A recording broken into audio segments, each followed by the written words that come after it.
tó jẹ tí ń gbèsè mo fẹ́ gbọ́ ètò lóríṣiríṣi wọ́n wà lọ́lọ́kan òjọ̀kan ìròyìn tó kójú òṣùwọ̀n àtàwọn ọ̀rọ̀ àgbọ́ fi kọ́gbọ́n eré wọlé fún tẹ̀rù tọmọ tèwe tàgbà ẹ má fi para àjànàkú kọjá mórí nǹkan fèrè bàbá rere káwí parí BGI TV we are the pace setters. Bàbá Gbàgede ìmọ̀ tẹlifíṣọ̀n station tí dòde. tó mo kó nílé mo kálejò mo kí ọkùnrin bẹ́ẹ̀ ni mo kí obìnrin mo kí ọmọdé bẹ́ẹ̀ ni mo kí àgbàlagbà mo kí onílé mo kí àlejò mo kí gbogbo ojú tó ń wò mí káàkiri ayé ká má fi kíkí gba àsìkò lónìí kí n tó máa bẹ́tò yìí lọ mo dúpẹ́ lọ́dọ̀ Olódùmarè ọba tó dá mi ọba lónìí ọba lánàá ọba ní ọjọ́ gbogbo ọba tó dákú tí kìí kú ọba tó dóorun tí kìí tó gbé débi pé yóò sùn Olódùmarè tí ò fìgbà kankan gbàgbé àwọn ẹ̀dá tó dá pàápàá jùlọ èmi yìí ó fún mi lójú ó ní máa fi ríran ó fún mi létí ó ní máa fi gbọ́rọ̀ ó fún mi lẹ́nu ó ní máa fi sọ̀rọ̀ kẹ́yìn èèyàn máa gbọ́ mi kedere mo dúpẹ́ lọ́dọ̀ Olódùmarè ọba tó dá mi bí wọn náà bá dúpẹ́ lọ́dọ̀ Ọlọ́run kò wá dúpẹ́ kárí ẹ tó ètò Bàbá Gbàgede mọ̀ ètò Yorùbá Nation Now láti ẹnu Bàbá Gbàgede mọ̀ òun náà ló wá tí ó dé báyìí ẹ̀kẹ́ sí alára ẹ̀kẹ́ sàlejò ẹ̀kẹ́ sí ajérò ẹ̀kẹ́ sí ọ̀rọ̀ àrògùn àdá wípé ètò Yorùbá Nation Now láti ẹnu Bàbá Gbàgede mọ̀ ti dé ta ọ̀rọ̀ ẹ bá wa wá nǹkan fìdílé àfi kẹ́ fìdílé nǹkan kẹ́ẹ̀dí àjọjẹ̀ gbádùn ètò tòní kí n tó máa lọ ẹ wo bí tí wọ́n kọ subscribe sí fẹ́yìn tí ẹ bá ti tẹ̀ ẹ subscribe fún ṣánẹ́ẹ̀lì yìí bákan náà ni pé ẹ wo bí tí wọ́n fi àmì aago sílẹ̀gbẹ̀ẹ́ subscribe mẹ́ kẹ́ ẹ bá wa tẹ̀ bá ti tẹ̀ á gbé àwọn options oríṣiríṣi wá ẹ sá tẹ̀ all tẹ́ bá ti tẹ̀ bẹ́ẹ̀ ó parí ẹ ti di ara wa pátápátá nù gbogbo ìgbàkigbà tí n bá ti gbé ètò jáde láti inú ṣánẹ́ẹ̀lì yìí wọ́n á máa wá ṣe alamí fún yín pé Bàbá Gbàgede mọ̀ ó tún ti gbé tòmí ìjáde o bóyá mi àbí ètò kí ètò tó bá lọ nínú ṣánẹ́ẹ̀lì wa ẹlẹ́ẹ̀kejì ni pé gbogbo ẹ̀yin tí ẹ ní iléeṣẹ́ ńláńlá àbí oníṣẹ́ iléeṣẹ́ kéréje òwò lẹ́yìn ṣe ní ẹ̀ ń tajà àbí ẹ ní nǹkan míì tẹ̀ ìṣètò owó ń wọlé àpamọ́wọ́ owó àtàjèrè ọjà lágbára Olódùmarè ẹ ṣe gbé wá sí orí ètò Bàbá Gbàgede mọ̀ TV ká bá yín polówó rẹ̀ fún ayé kálù lọ́gbọ̀ ẹ̀nu kó di tó jẹ́ pé gbogbo ayé ni ó gbọ́ ni ó mọ̀ ń tẹ̀ ń tà ni ó mọ̀ ń tẹ̀ yìí ṣe ẹ̀yin rẹ́ńdà services ni àbẹ́yìn ń tajà kò sí èyíké ìtẹ̀ṣẹ́ mbẹ̀ tí a ò lè bá yín náà ń bẹ́ sáyé bákan náà ni pé ẹ̀yin ní ayẹyẹ kan tí ẹ fẹ́ ṣe tòkú àgbà ni ìkómọ ní ìgbéyàwó tàbí ẹ fẹ́ ṣe ayẹyẹ míì tí a dárúkọ ẹ sápé Bàbá Gbàgede mọ̀ abólóde fẹ́ lójú lẹ́sẹ̀kẹsẹ̀ la yóò máa bá yín rí kedere ẹ jẹ́ ká jọ ṣe báyìí ká jọ dòwò pọ̀ kẹ́yìn náà rí pé rere ni Olúwa tó ẹ jẹ́ ká jọ gbé agbada tèní kaná o ká jọ sí oúnjẹ tèní ó sì dá mi lójú pé oúnjẹ aládùn náà ni ẹ má jẹ́ aṣọ iléyá ká má sọ dìlé pẹ́ ẹ jẹ́ ń bẹ̀rẹ̀ láti orí ẹ̀rí àkọlé ta fún ètò tòní a sọ pé olóyè Sunday Igboho ti ṣetán láti fi ìjàngbara fún Yorùbá Nation ó ṣetán láti filẹ̀ o ìjọba náà sì ṣetán láti fún ní amnesty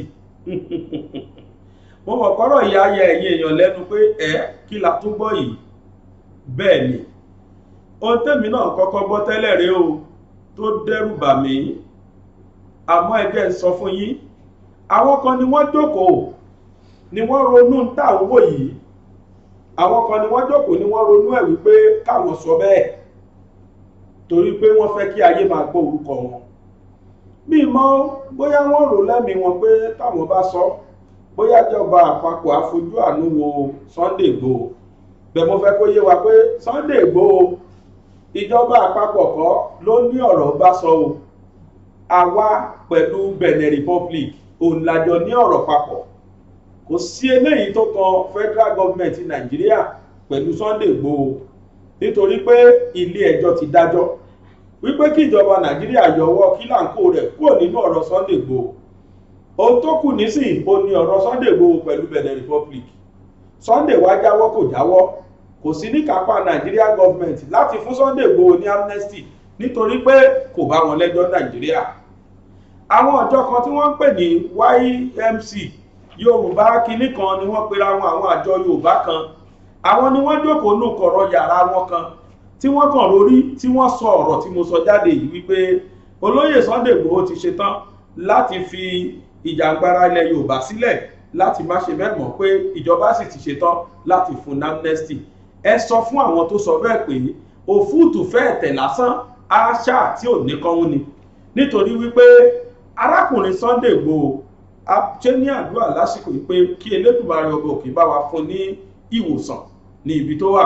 Bákan náà ni pé láìpẹ́ yìí kí Ọlọ́run jẹ́ kí wọ́n tú sílẹ̀, Ọlọ́run fúnra rẹ̀ kó bá wa tú sílẹ̀. Olóyè Sunday Igboho sọ pé lẹ́sẹ̀kẹsẹ̀ tóun náà ti gbọ́ ọ̀rọ̀ yìí ló ti sọ̀rọ̀ jáde o láti ilé ìwòsàn tó wà. Ṣé mo sọ fún wa kó ti kúrò ní ọgbà ẹ̀wọ̀n tó gbé sí, ó ti wà ní ilé ìwòsàn. Orí ìdùbúlẹ̀ bẹ́ẹ̀dì ilé ìwòsàn yìí ló wà tó ti gbọ́ orú ọ̀rọ̀ burúkú tí àwọn Yorùbá society yẹn sọ jáde lẹ́nu. Ẹsẹ̀kẹsẹ̀ ló ti sọ jáde pé kò sí tó jọ o. Ó ní láyé ẹnìkan kì í gbàkàtà lọ́wọ́ akítì, ó ló di ẹ̀yìn òdì, ó ló dẹ̀yìn kúgbé ká tó máa fi kára rẹ̀ fọ́rin mu. Ó ní tí ẹ̀mí kan bá kù lẹ́nu òun Olúwa Sunday ọmọ Adéyẹmọ Sunday tí a mọ̀ sí Ìgbòho, ó ní àtòkù òun àtàyè òun yóò jà kú fún Yorùbá nation títí tá sì fi gba Yorùbá nation. Ó lóun ò ní dákẹ́. Ẹ gbàgbé ọ̀rọ̀ amnesty, kò sí amnesty kankan báyìí lọ́wọ́ ìjọba tó fẹ́ fún Sunday Igboho. Èmi wá kọ́ ni mo sọ ọ̀rọ̀ yìí, èmi kọ́ ló fiṣẹ́ rán. Ẹni tó fiṣẹ́ rán òun náà ni Koiki Media. Koiki jáde, òun náà wá sọ ọ̀rọ̀ yìí, ó jù lẹ́sẹ̀ẹ́, ó rí bọ́ọ̀fù onírọ́ tó tóbi ni o.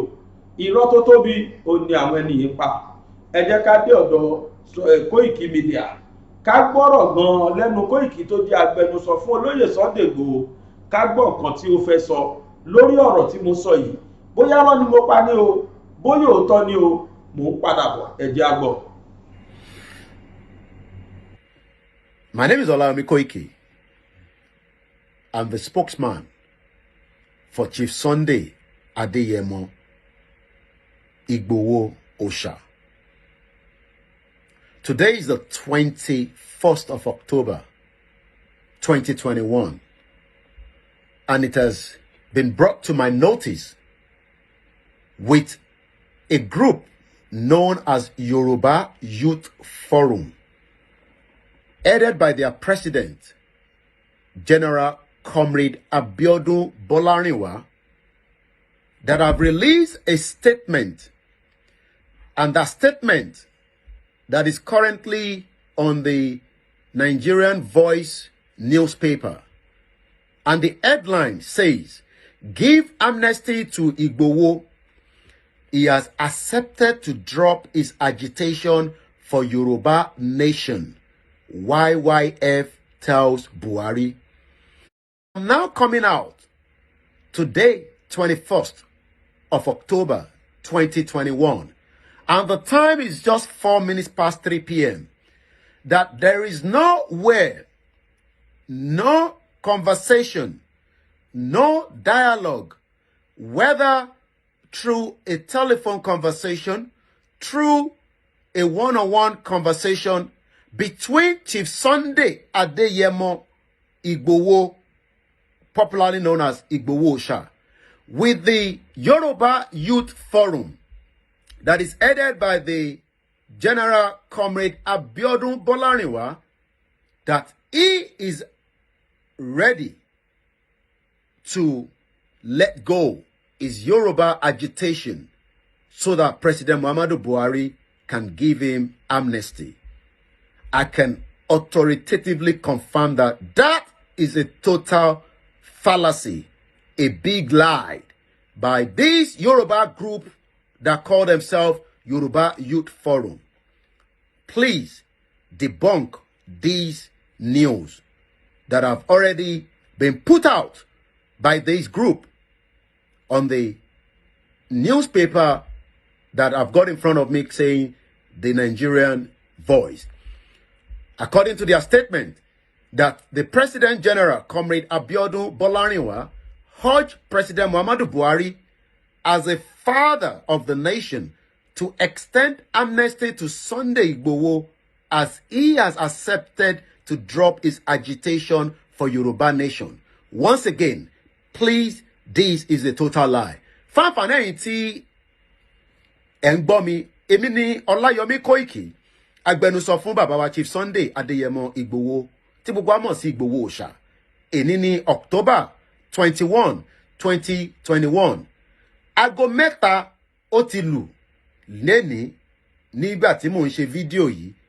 Kò síbì kankan tí bàbá wa Chief Sunday Ìgbòho àti àwọn tí wọ́n ń pera wọn ní Yorùbá Youth Forum tí adarí wọn jẹ́ Comrade Abiodun Bolarinwa tí wọ́n jọ jókòó papọ̀ àbí tí wọ́n jọ sọ̀rọ̀ lórí platform kan bíá lórí tẹlifóònù ni tí bàbá wa Chief Sunday wá fi sọ pé òun á gbé ọ̀rọ̀ Yorùbá nation kalẹ̀, òun ò ní ṣe mọ́ sódà kí Buhari ìyẹn olórí ìjọba Nàìjíríà kó lè dákun kó tú òun sílẹ̀ kó fóun ní tó ń pè ní amnesty. Nítorí pé ìwé ìròyìn kan ti gbé jáde tí wọ́n ń pè ní The Nigerian Voice tí wọ́n sọ pé bàbá wa Chief Sunday Adéyẹmọ ó ṣetán láti fi Yorùbá nation agitation tó ń ṣe lọ́wọ́lọ́wọ́ nítorí pé kí wọ́n lè tú sílẹ̀ ìyẹn ìjọba Buhari. Èmi wá fi ń tó gbogbo ọmọ káàárọ̀ òjíire àti ẹ̀yin oníwèé ìròyìn nílé àti lóko gẹ́gẹ́ bí agbẹnusọ bàbá wa Chief Sunday Adéyẹmọ pé irọ́ ńlá gbáà òun ni ọ̀rọ̀ tí ìwé ìròyìn yẹn gbé jáde. Gbogbo ara Chief Sunday Igboho káàárọ̀ òjíire ló wà lára ẹ̀. Gbogbo in tó ń sọ ni pé kí wọ́n jẹ́ kí àwọn èèyàn òun kọjá kó máa lọ nírọ̀hùn nírẹ̀wẹ̀sì torí pé Nàìjíríà kò kìí ṣe ìlú. Bẹ́ bá gbọ́ ètò yìí níbikíbi tẹ́ bá ti ń gbọ́, ẹ bá wa sọ fún gbogbo ẹni tí kò bá tí gbọ́ pé kò sí nǹkan kan tó jọ bẹ́ẹ̀. Lẹ́ẹ̀kan sí ẹ ṣeun. ọ̀rọ̀ tí Yorùbá Youth Forum tó sọ òun la fẹnu gbọ́ yìí ó lẹ́nu Kóìkì tí ó ní iléeṣẹ́ Kóìkì Media. Abiodun Bolarinwa ni wọ́n pe àwọn ọ̀gá àwọn ẹgbẹ́ tí wọ́n sọ ìsọkúsọ yìí lẹ́nu. Bí ìmọ̀ tí wọ́n gbà lérò tí wọ́n fi ronú irú eléyìí tí wọ́n sọ o. Àmọ́ mo fẹ́ fi àsìkò yìí sọ fún gbogbo ayé pé irọ́ tó jìnnà pátápátá sí òótọ́ òní pé olóyè Sunday Igboho ṣetán láti fi ìjàgbara lórí ọ̀rọ̀ Yorùbá nation láti fi sílẹ̀ o. Yorùbá ní ojú tó ti rókun tó ti rọ́sàrí kítẹ̀ ló tún kù tí irú ojú ọ̀hún tó tún fẹ́ rí. Ẹni tó ti fojú winá lọ́tún àti lósì ṣé nísìn ló máa tó sọ pé òun ò ṣe mọ́, ló máa sọ pé nítorí pé wíyá kán lè fi òun pẹ́pẹ́sẹ́ kan. Ọmọ akíní tí ò gbọdọ̀ ṣojo kò ṣetán o láti sọ pé òun ò ṣe mọ́. Nítorí ìdí èyí gbogbo àwọn tí wọ́n ń sọ ìsọkúsọ kiri ẹ jẹ́ kí wọ́n dára wọn lákẹ́. Lóòótọ́ o mo rí mẹ́sẹ̀jì kan tí ẹnìkan dìdí sẹ́ẹ̀dì sí mi lónìí pé bàbá gbàgede kí ló dé tẹ́ sọ fún Sunday Igboho ó sọ pé òun ò ṣe mọ́. Wàláhì mo gbóyin rí mẹ́sẹ̀jì yẹn gbà nìyẹn pé kó sọ pé òun ò ṣe mọ́ kí wọ́n lè dáhùn sílẹ̀ pé tó bá dá sílẹ̀ tó bá dé Germany kó tún padà máa ṣagitation yìí. Mo ti sọ lẹ́ẹ̀kan pé ọmọ akíní tí ò gbọdọ̀ ṣojo tó bá sọ bẹ́ẹ̀ nítorí pé kóun lè free. Kí lẹ́yìn rò pé ó fẹ́ ṣẹlẹ̀ sí United Nations tí wọ́n fẹ̀mí bá wa lọ láàrin ìṣẹ́jú méjì tó bá lóhun ò free ìmọ̀ tó ń pèlú lóṣèlú. Gbogbo ayé lẹ́sẹ̀kẹsẹ̀ ló máa gbọ́, gbogbo newspapers ló máa gbé, gbogbo media houses náà máa fi ránṣẹ́ sí. Tó bá wá tún padà dìde pé òun tó fẹ́ ṣe ayé òní fẹ́ pọ̀ mọ́ ẹ̀pà òní bóró mọ́ ní tó sọ yẹn ni wọ́n máa jókòó lé lórí bó ti sọ bẹ́ẹ̀ pé òun ò ṣe mọ́. ìyẹn gan ló lè fa wàhálà fún. Ẹ jẹ́ kó rọra wà bẹ́ẹ̀, ẹni tó fi pamọ́ tó dá èmi lójú pé ẹni tó fi pamọ́ náà Ọlọ́run ẹlẹ́dàá. Ṣé wá ràdúrà tá à ń ṣe fún yẹn, ẹ má jẹ́ ká dákẹ́ àdúrà. Tó bá pẹ́ lódodo lọ́lọ́run pè dá sọ̀rọ̀, tó bá jẹ́ lódodo lọ́lọ́run náà níṣẹ́. Ìtàn àwọn ànábì Ọlọ́run tèmi ti kà sẹ́yìn. Ọlọ́run a máa fi wọ́n, ṣùgbọ́n wọn kò jẹ́ kán kú sí. Lẹ́yìn ìnira tó bá mú kàn wọ́n, ìdẹ̀kùn ló máa wá kù àti ìṣẹ́gun. Ìtò dá mi lójú ni pé lẹ́yìn tó lóyè Sunday Igboho tó ń fojú winá yìí, ìdẹ̀kùn àti ìṣẹ́gun ló kù fún ẹ̀yẹ sáṣẹ báyìí. A kàn yà wá lẹ́nu ni wípé báwo ni ọmọ Yorùbá ṣe wá ṣàṣeyọrí tó báyìí pẹ̀lú ògo Olódùmarè bí ó ti rí nù. Látìgbà tí wọ́n ti gbé ní àwọn kan ti wà ní ìnira, látìgbà tí wọ́n ti gbé ìnira ti bá ọ̀pọ̀lọpọ̀.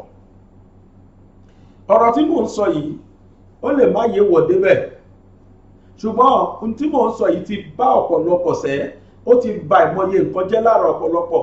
Kódà àwọn olólùfẹ́ mi tó wà ní òyìnbó tí wọ́n nífẹ̀ẹ́ olóyè Sunday Igboho, mo mọ̀ pé púpọ̀ nínú yín ló jẹ́ pé n tó ṣẹlẹ̀ sí Igboho yìí ó ti kó bá ìmọye ara, ó ti kó bá ìmọye ẹ̀yà lára yín.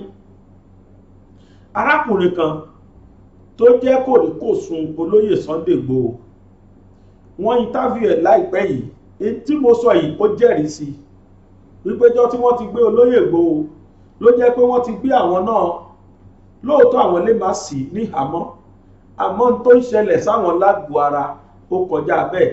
Ìdí ni pé ṣé ẹ rí ẹni tí ó bá ti jẹ́ olóòótọ́ èèyàn, ẹni tó bá ti jẹ́ olólùfẹ́ ẹ̀dá, ẹni tí Ọlọ́run bá gbé dìde bíi Mósè fún ìlú kan, borí bá fọ́ gbogbo ìlú yẹn lórí ń fọ́. Arákùnrin náà ń sọ àwọn ọ̀rọ̀ yìí débi wípé èyí tí mo kàn fẹ́ kí gbogbo àwọn tí wọ́n ń dìtẹ̀ ní kọ̀rọ̀, tí wọ́n rò pé àwọn ń ṣe olóyè Sunday Igboho, tàbí tí wọ́n ń dọ́gbọ́n balẹ̀ jẹ́ ní kọ̀rọ̀, tí wọ́n rò pé bóyá ó ti tán fún olóyè Sunday Igboho, tí mo fẹ́ kí wọ́n mọ̀ ní wípé ṣé ẹ rí Igboho tó wà nílẹ̀ Yorùbá kì í ṣe 2 million. Igboho tó wà ní ilẹ̀ Yorùbá lọ́wọ́lọ́wọ́ yìí kì í ṣe 2 million. Ohun tí ọmọkùnrin sì ti ṣe sílẹ̀ ẹgbẹ̀rún ọdún lẹ́ni orúkọ ò lè parẹ́. Téèyàn kan bá wò pé òun fẹ́ dágbọ́n kan, àbó òun fẹ́ rin ìrìn kan, àbó òun tiẹ̀ ti rìn tó fẹ́ jẹ́ kí ó tẹ orúkọ olóyè Igboho mọ́lẹ̀, irọ́ tó tóbi ni o. Rárá, kò jọ rárá, torí pé ohun tí ọmọkùnrin ti forí là kọjá àti tó ti ṣe àtẹ̀rọ̀ǹgbà tó ní fúnlẹ̀ Yorùbá pẹ̀lú ẹ̀mí òdodo kò lè jẹ́ kórúkọ ẹ̀ parẹ́. Ṣé bẹ́ẹ̀ gbọ́n tí Fẹ́mi Fani-Káyọ̀dé sọ́jọ́ kìíní àná, ó mọ̀ fún rẹ̀ wípé olè lòun, ó mọ̀ fún rẹ̀ wípé alamí lòun lọ ṣe lé olóyè Igboho. Ó wá sọ láìpẹ́ gbogbo ò tí ì tọ́sẹ̀ méjì tó sọ pé ìjọba lo òun láti lọ dẹ́rọ̀ ogun abẹ́lé ẹlẹ́ẹ̀kejì láàrin Nàìjíríà nípa wípé wọ́n rán òun sí Igboho. Ó fẹnu ara ẹ̀ sọ bẹ́ẹ̀. Ó níjọba lo òun láti dẹ́kun àbí láti dẹ́rọ̀ ogun abẹ́lé ẹlẹ́ẹ̀kejì tí ìgbà bẹ́lẹ̀ látara dídìde Sunday Igboho. Ó ní nínú ohun tí wọ́n rán òun sílé Sunday Igboho, ó ní wọ́n fi dẹ́kun ẹ̀mí láti fi lè fi yé wa wípé ìjà tí ọmọkùnrin ìjà àti n tó ń ṣe kì í ṣe nǹkan tó jẹ́ pé ẹ̀dá kan tó rí ẹ̀ pé gbọ́dọ̀ takò láàrin Yorùbá. Ẹ jẹ́ ká gbọ́ nǹkan tárákùnrin yẹn sọ, kẹ́yìn náà lè mọ̀ wípé àwọn Igboho kì í ṣe 2 million tó kù láyé. Tí wọ́n bá rò pé inú ẹ̀ ń dùn kó celebrate ipò olóyè Igboho wọ́n ti gbé, ó ti wà níbìkan, irọ́ tó tóbi ní o. Mò ń bọ̀. Orúkọ mi ni Alhaji Yusuf Ajikobiwa, tí mo jẹ́ ìkan ní ara àwọn alátẹ̀lé Chief Sunday Igboho. Wọ́n ń ṣe èmi nìkan, àwa tí a jọ wà papọ̀ tá a jọ jẹ́ alátẹ̀lé Sunday Igboho tàdé ń ṣe agbátẹrù nígbà tí ó ti fi Sunday Igboho ní. Ara wọn ni Alhaji Emir Asekunlowo, ara wọn ni Alhaji Taofik, ara wọn ni Alhaji Otepa, ara wọn ni Alhaji Ekila, ara wọn ni Mr. Laolu Gbogbonbe, ara wọn ni Prince Bola Adeola, so àwọn ilé ni àjọ wà papọ̀ tàjọ ń ṣe agbátẹrù àti ọ̀pọ̀lọpọ̀ èèyàn tí mi nílé ní àǹfààní àti dárúkọ. nígbà tí Chief Sunday Igboho wà Nàìjíríà kò sí àìsàn kankan tó ṣe Chief Sunday Igboho, kò sí àìsàn kankan tó ṣe wọ́n, ṣùgbọ́n ṣe mọ̀ gbé àsìmbẹ̀ irú oúnjẹ tí wọ́n ń jẹ àmọ́, irú omi tí wọ́n mu àmọ́, àwọn tí wọ́n ń ṣètò ìlera wọn gan bíi dókítà àmọ́.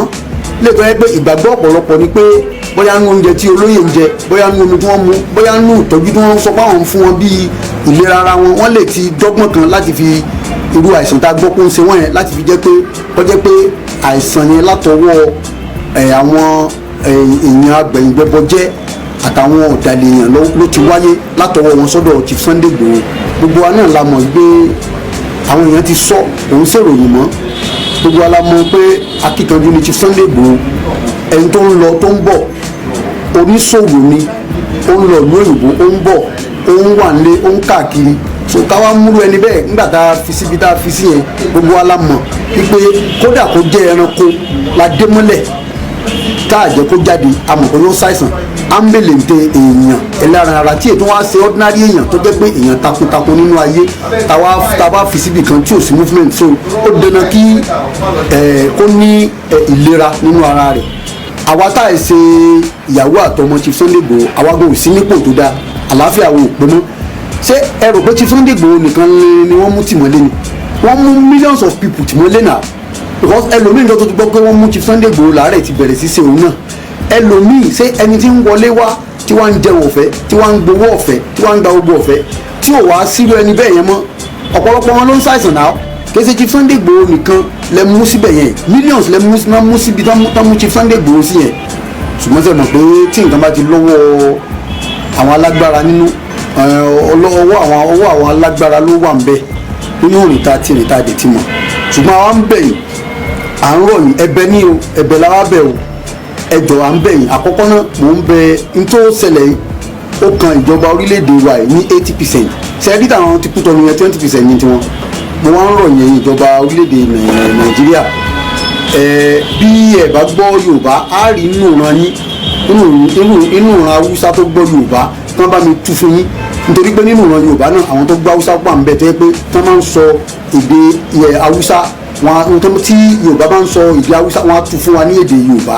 so fún di eléyìí ẹjọ́ ẹ bá mi tú fún ààrẹ wa àti gbogbo àwọn ìgbìmọ̀ kí wọ́n fi olóyè Chief Sunday Igboho kí wọ́n bá wa fi wọ́n sílẹ̀. àwọn ò gbà pé wọ́n ṣẹ̀yìn, ṣùgbọ́n tẹ́yìn bá rò pé wọ́n ṣẹ̀yìn, ẹ dáríjì wọn, ẹ bá wa dáríjì wọn nítorí àìlera ara wọn, kí wọ́n lè lọ gba ìtọ́jú tó péye lókè òkun. bó dẹ̀ ń fi àsìkò yín rọ ẹ̀yin ọba wa, ẹ̀yin ọ̀tọ̀kùnlúùlú, ẹ̀yin balógun kílẹ̀ balẹ̀ lórí, kílẹ̀ balẹ̀ lórí, ẹ̀ ń pera yín balógun. àsìkò tí ó yẹ ká rí yín lélẹ́yìí pé ẹ̀yin balógun ń bẹ lọ́yọ̀, ó ń bẹ nìbàdàn, ó ń bẹ ní abẹ́òkúta, ó ń bẹ ní lẹ́sà, ó ń bẹ ní gbogbo olúkìlú, ó ń bẹ ní lẹ́sà, gbogbo ilẹ̀ Yorùbá pátápátá ni balógun wà ń bẹ. ǹjẹ́ yìí ń ṣèpàdé báwọn lọ́balọ́ba ṣe ń ṣèpàdé lórí ọmọ Yorùbá? àìmọye tó kọjú dà wá gbogbo tí àwọn elédè kan tán wá tán dà wá láàmú tán ń bá wa jà, ààrẹ yìí ti ń jẹ balógun. ipò tán fi ṣe bá mọ̀ pé ẹ lè ṣe ẹ lọ kó lẹ́kẹ̀ẹ́ yín dáadẹ́. mo ń fi àsìkò yìí rọ̀ yín, ẹ bẹ̀rẹ̀ sí ṣèpàdé kẹ́ ẹ rí sí ọ̀rọ̀ ilẹ̀ Yorùbá. ẹ̀yin lọ́balọ́ba, ọmọ yín ni Chief Sunday Igboho, wọ́n dẹ̀ ní àkínlé ọmọ burúkú fẹ́kùn pàjẹ́. sówò yìí ò ṣiṣẹ́ mọ́ nílẹ̀ Yorùbá ni káti ẹ̀ ní sọ pé Chief Sunday Igboho sẹ́yìn.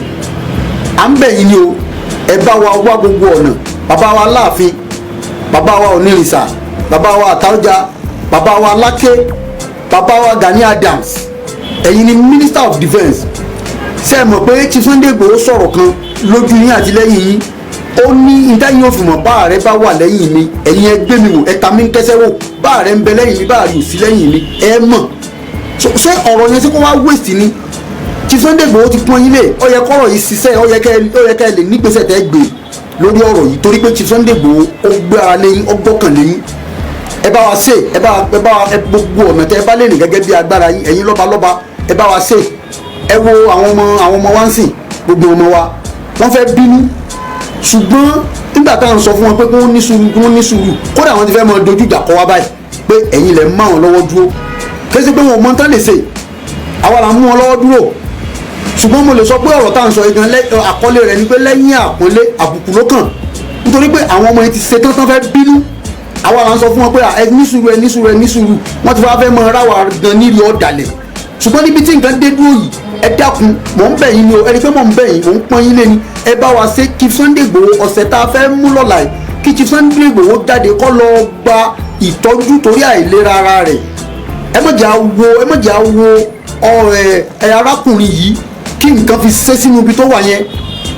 Gbogbo ẹ̀yin lọ́balọ́ba, gbogbo ẹ̀yin ìjòyè, gbogbo ẹ̀yin olówó, gbogbo ẹ̀yin ọ̀tọ̀kùnlú Yorùbá, sẹ́mọ̀ pé Chief Sunday Igboho lè padà wúlò fún yín, àbẹ́mọ̀ pé wọ́n lè padà wúlò fún yín. Wọ́n sì ní ọmọ ẹni òní ṣèjì bẹ̀rẹ̀ ká filẹ̀kẹ̀ sí di ọmọ ẹlòmíì. Èmi ń bẹ̀ yín ni o, mo wá bẹ̀ yín ni o, lẹ́yìn àpọ́nlé àbùkù ló kàn o, nítorí pé gbogbo àwọn ọ̀dọ́ Yorùbá ti ṣetán. Ẹ jẹ́ kí n sọ fún nìkan fún yín, more than 10 million Yorùbá youth wọ́n rẹ́dì láti kú torí Chief Sunday Igboho because wọ́n nígbàgbọ́ tẹ́lẹ̀ pé ikú yá jẹ̀sìn lọ tẹ́lẹ̀tẹ́lẹ̀ náà wọ́n ti fi ìṣẹ́ àtòsí wọ́n ti fi ba yé àwọn ọ̀dọ́ wa jẹ́ tẹ́lẹ̀tẹ́lẹ̀ so everybody ready pé òkè tó ń bá tiẹ̀ kú kú. Ẹgbẹ́ yẹn sọ nìkan fún yín ní àsìkò tá a wà yìí àwọn èèyàn wọ bẹ̀rù pé nìkan gbé bọ́dá ní mọ́ o nìkan wọ yúnífọ́ọ̀mù ó kó bọ́dá ní oṣù ìyẹn ò bà wọ́n lẹ́rù mọ́. Àwọn gan ti ṣe tán wọ́n fẹ́ kú débi pé wọ́n tún wá gbàgbọ́ pé àwọn ò lè kú, wọ́n tún nígbàgbọ́ pé àwọn ò lè kú ṣùgbọ́n àwọn ò da àjàyè. So nítorí ìdí eléyìí tẹ́ ẹ̀ bá fẹ́ wàhálà ńlẹ̀ Yorùbá ẹ̀yin bàbá wa à ń rọ̀ yín ni ẹ̀yin olóṣèlú wa ẹ mọ bí Chief Sunday Igboho ṣe jáde ní láàmú kán lọ gba ìtọ́jú tó péye níbikíbi tó má ti fẹ́ gba ìtọ́jú. Ẹ jọ̀ọ́ mo bẹ̀ yín ni mo rọ̀ yín ni àwọn ọmọ wa wọ́n lè ti fẹ́ mọ dojú ìjà kọ àwa náà. Ọ̀sẹ̀ yìí abẹ̀yìn ni o, ẹ jẹ́ kí Chief ṣe jáde, ẹ bá wa sọ̀nà ẹ bá wa lọ bájọba Kútọ́nù o. Ọwọ́ ọ̀pọ̀lọpọ̀ ará Nàìjíríà ló wà ń bẹ̀ o, ìjọba Kútọ́nù ò lé o, bẹ́ẹ̀ bá sọ fún ìjọba Kútọ́nù kó fi Chief Sunday Igboho lẹ̀ yóò filẹ̀ o, ọwọ́ yín lọ́wọ́ à ń bẹ̀ o, ṣùgbọ́n à ń bẹ̀ yín ni à ń bẹ̀ gbogbo ẹ̀ṣẹ̀ tí Chief Sunday Igboho bá ṣẹ̀yìn ẹ bá wa dáríjì wọn kó tiẹ̀ lọ gba ìlera kó lọ gbàlera kí ara rẹ̀ kó lè padà bọ̀ sípò. Mo dẹ̀ tún sọ àwọn ọ̀dọ́ ti ṣe tán náà fẹ́ bínú o, ẹ má jẹ́ kọ́dọ̀ yíjú padà o, ẹ bá wa wá nǹkan ṣe sí o. Tá à ń fún wọn sùúrù gan wọn ò fẹ́ gbọ́ràn sí wa lẹ́nu mọ́ o. Tí ọba sí wọ́n dẹ̀ ń rí ti ń ṣẹlẹ̀ ńlẹ̀ Yíbò ẹ má yẹ kí wọ́n lo ti ń ṣẹlẹ̀ ńlẹ̀ Yíbò ńlẹ̀ Yorùbá o. Àwa là ń kí wọn mọ́lẹ̀ o, ẹ dákun ẹ bá wa gbé Chief Sunday Igboho jáde kó lọ gba ìtọ́jú ara rẹ̀. Ilẹ̀kẹ̀ pọ̀ ń gbó kí Ṣàngó tó yan kele láàyò ọ̀pọ̀ igi ní bẹ ní gbó ká tó fi gé ọmọ gbẹ́gbẹ̀dù ilé ìwé Calvary tí ń bẹ ní Arépo ọ̀gá ni kọ́ń láwùjọ òkúta mọ́gbà kákọ́ ọmọ ní ìmọ̀ ẹ̀kọ́ ìwé tó yanrantí tí ò lábùlà àní tẹ̀gàn ní ẹ̀ ilé ìwé Calvary ní ẹjẹ́ àgbé fún o yàrá ìkówèésí tó kún fọ́fọ́ fún ojúlówó ìwé yàrá àṣedọ́rawò tó ní àwọn irinṣẹ́ ìgbàlódé tí ìmọ̀ ìjìnlẹ̀ bíbá yàrá ìkàwé tí ń pe ọmọ wá kàmí dánwò ń lóbi ìyá ọ̀kẹ́rẹ́ àyè ìgbaniwọlé ń bẹ sí àwọn yàrá ìkàwé bíi ìwé ń derí àbá òṣòfò nursery primary girama kékeré tòun girama àgbà ìjọba lù ló ń tẹ̀ gbà Calvary Group of Schools ń bẹ ní 125 Calvary Avenue Pipeline Arepo ìjọba ìbílẹ̀ Ọbáfẹ́mi Owódé ìpínlẹ̀ Ògùn ìkànnì ìbánidọ́rẹ̀ẹ́ wọn rèé o @school Calvary tàbí ìkànnì tọrọ yín léka wọn www.calvarygroupofschools.com ẹ̀rọ ìbánisọ̀rọ̀ tẹ́lẹ̀ kàn sí rèé 08164335641 tàbí 07039884475 Calvary Group of Schools, trusting God.